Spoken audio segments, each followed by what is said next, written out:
வராகித்தாயின் சக்தி வாய்ந்த சத்திய வாக்கு இது. என் தங்கமே, நான் உனக்கு தரும் சோதனைகள் அனைத்தும் உன்னுள் தன்னம்பிக்கையை வளர்ப்பதற்கு மட்டுமே. அவ்வாறு சோதனைகளை அளித்து கொண்டே உன்னை நான் காப்பாற்றி விடுவேன். நீ அறிந்தும் அறியாமலும் பேச்சின் மூலமும் கேட்பதன் மூலமும் செய்துள்ள பாவங்கள் அனைத்தும் என்னை ஸ்மரிப்பதன் மூலம் அக்கணமே அகலும். உனக்கு என்ன வேண்டும் என்பது உன்னை விட உன் அன்னையான எனக்கு நன்றாக தெரியும். நீ எடுத்து வைக்கும் ஒவ்வொரு அடியும் நான் அறிந்ததே.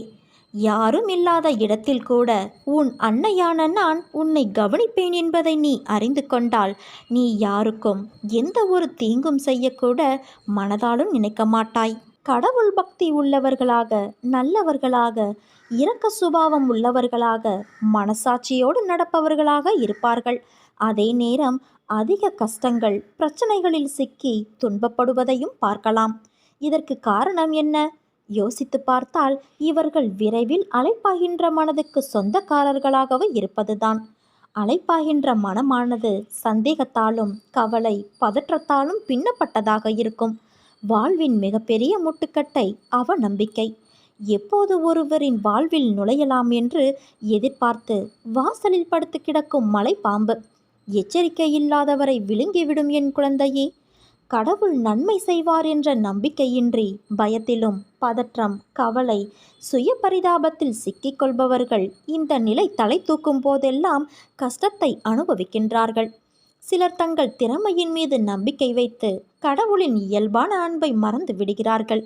இது அவநம்பிக்கைக்கு அழைத்து செல்கிறது. நல்ல நிலையையும் தோல்வியாக மாற்றுகிறது. சூழ்நிலைகள் கடினமாக மாறும்போது முயற்சியை கைவிட்டுவிடவே நாம் தயாராக இருக்கின்றோம். பிரச்சனைகளுக்கும் சூழ்நிலைகளுக்கும் அடிபணிகின்றோம். இதற்கு காரணம் அவநம்பிக்கை. கடவுள் நம்பிக்கையை தீவிரமாக தொடர்ந்தால் மட்டுமே உன் விருப்பம் நிறைவேறும் என்பதை அறிந்து கொள்ளாததால் இந்த நிலை. அவநம்பிக்கையை அப்புறப்படுத்திவிட்டால் பிறகு அனைத்துமே ஆனந்தம்தான். சூழ்நிலைகளை எதிர்த்து நில்.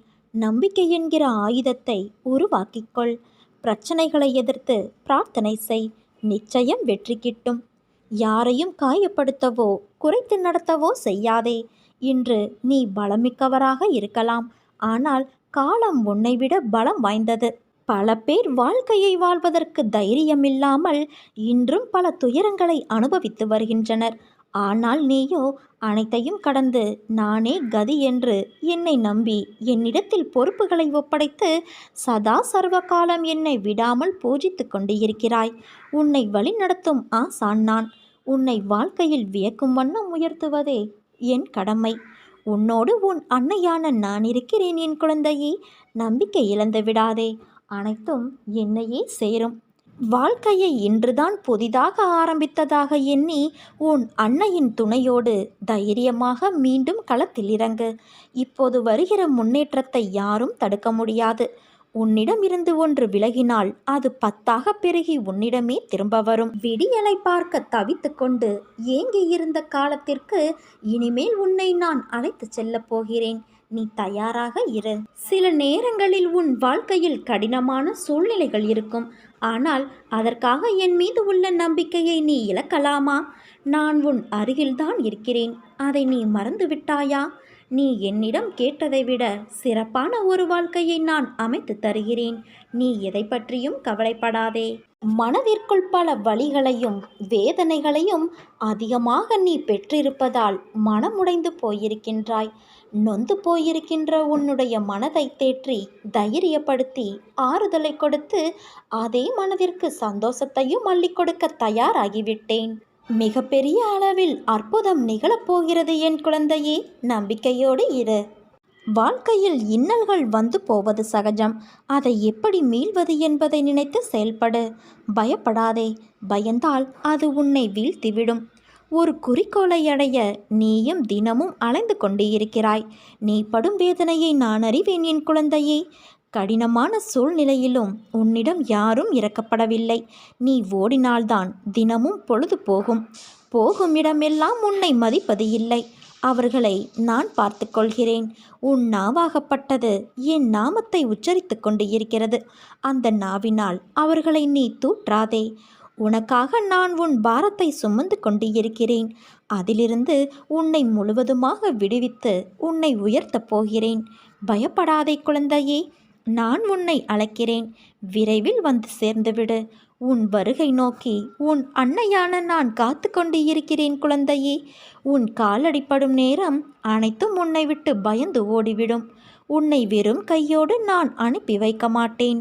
போதும், இந்த வாழ்க்கை என்ற சொல் தோன்றிவிட்டது. உன் உடைந்த மனதை நான் நிச்சயம் சரி செய்வேன். அதற்கு எனக்கு சிறிது நேரம் கொடு. நிச்சயம் உன்னையும் உன் பெற்றோரையும் நன்றாக பாதுகாத்து நான் வாழ வைப்பேன். உன் வாழ்க்கையை விட உனக்கு வரும் கஷ்டம் பெரியதா? முதலில் அதை யோசித்துப்பார். நீ நினைக்கின்ற வகையில்தான் உன் கஷ்டம் உன் கண்களுக்கு புலப்படும். அந்த கஷ்டத்தை சுக்குநூறாக உடைத்து எறி. அதை எரிய உனக்கு சக்தி இல்லாமல் அல்ல, பயமும் பதைப்பதைப்பும் தான் உன்னை உடைத்து தகர்த்தெறிய யோசிக்க வைக்கிறது. நீ பளிங்குக்கல், என்ன மாசுபட்டாலும் அதே பொலிவோடு பிரகாசமாக ஜொலிப்பாய். இப்படி மனதில் பாரத்தை சுமந்து உன் வாழ்க்கையை நீ பாரமாக உணர்கிறாய். உன் அன்னையான நான் உனக்கான குரலை அசரீரியாக ஒவ்வொரு நிமிடமும் உன் செவிக்கு எட்டும்படி உன் கண்கள் அதை பார்க்கும்படி கூறுகிறேன் அல்லவா? அதை புரிந்து கொண்டு மனதால் உணர்ந்து அறிவால் செயலாற்று. நீ எல்லோரையும் முக்கியம் என்று நினைக்கிறாய், அதைப்போல அவர்களும் நினைக்க வேண்டுமல்லவா?